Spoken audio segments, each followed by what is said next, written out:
Hey guys, today we're going to be working with a combination of capacitors, okay? Now, these can be actually made in two different types of ways, okay?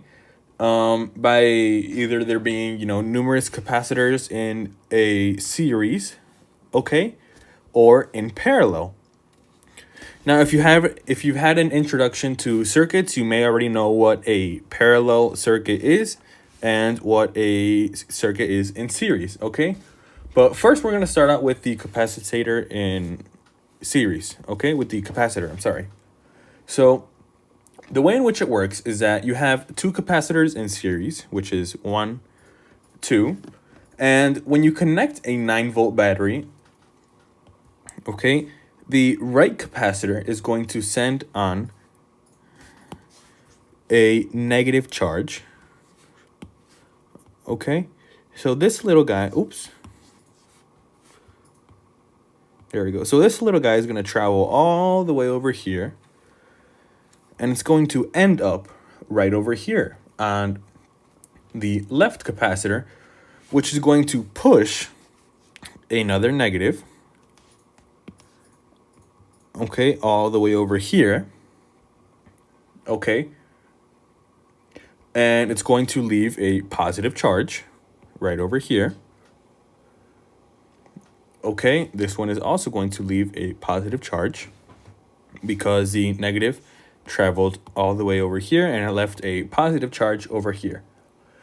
Okay, and it's going to push another negative and it continues so in a loop until the max charge is reached. So we're just going to go ahead and draw a couple of charges so that you guys get an idea of something of the sort, okay, until it reaches the maximum, which is the 9-volt battery with their difference in electric potential, okay?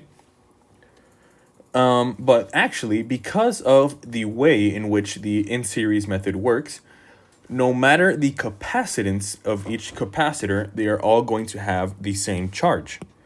So if we were to say, for example, that this has a capacity of, I don't know, 6, oops, my bad, guys. There we go. So if this were to have a capacitance of 6 farads and this one of 4 farads, okay, they are going to have the same charge. Now, the way for us to figure out the charge for this capacitor is to imagine that there is one capacitor instead of 2, okay, and figure out the corresponding value for this capacitor so that it's equivalent to the 2 that we replaced it with, okay? Now, this is what we call the equivalent capacitor. So now how do we figure out that value? Well, the formula for this is 1 over CE, which is the equivalent capacitor, is equal to, oops, sorry, there we go, 1 over capacitor 1, okay, plus 1 over capacitor 2, and so on and so forth with as many capacitors as you have. Okay, so let me actually replace this with just a little bit of some easier numbers, okay? Just so that you guys can get the idea. So let's go ahead and say, I don't know, 4 and 10. Okay, so what this would be equal to is we have that 1 over CE, which once again is the equivalent capacitor. Okay, that's equal to 1 over 4 plus 1 over 10. Okay, and that comes out to just about 0.35, if I'm not mistaken. And now what we're able to do is we go on ahead and have 1 over CE, which is equal to 0.35. But remember that we don't want 1 over the equivalent capacitor. We want the actual equivalent capacitor. So we go ahead and isolate that.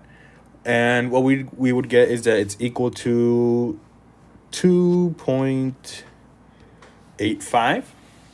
Okay. Now, that would be the equivalent capacitance, which is exactly what we're looking for. Okay, so we can now solve for the charge with the formula that we already know. So we're going to go ahead and say that 2.85, which is the capacitance, is equal to Q, which is the charge. And once again, we're going on with the formula C equals Q over V. So we have here that 2.85 is equal to Q over the 9 volts of the battery. Okay, so now what we get is that the charge is 25.65 coulombs.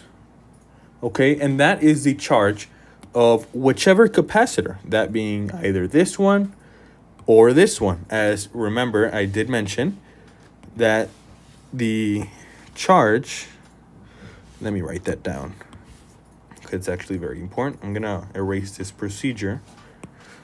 Okay, so charge is equal at any capacitor. Okay. And now what we're going to go ahead and go is with the capacitors in parallel. Now that you guys were able to, I hope, fully comprehend this, let me write that down a little bit clearer. 25.65 coulombs, okay? So going on now with capacitors in parallel, if you haven't worked with capacitors in parallel previously, let me go ahead, or circuits in parallel, let me go ahead and explain how this works. So what we can actually do in this case is imagine that each capacitor is connected independently. So if we were to go ahead and erase this, that's one capacitor, and we would be able to solve this with this same formula right over here. Okay, so we have the voltage, and we get the original capacitance, which, I don't know, let's say 7 farads, okay? So now we would be able to solve that in the same way, and we would get that the charge in this case is 63 coulombs. Okay, now the other way around, okay, let me go ahead and draw that back. Excuse the crude drawings. Oops.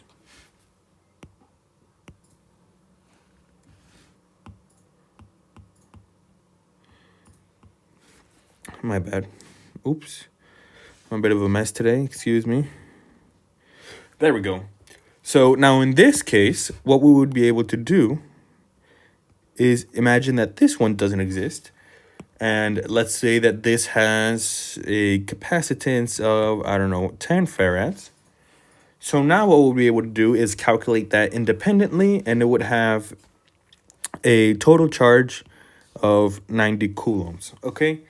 So that's pretty much the way in which this works, both in parallel and in series. Okay, I do hope that you guys were able to completely understand. Once I was, completely explained this method, I thought not that hard. You may be a little bit scared when you first are told, combination of capacitors, what would happen, what would be, the actual way in which we can solve for that. But pretty simple explanation. I hope that you guys were able to understand it. Please be sure to go ahead and leave a like and subscribe to our channel so that you can help support us.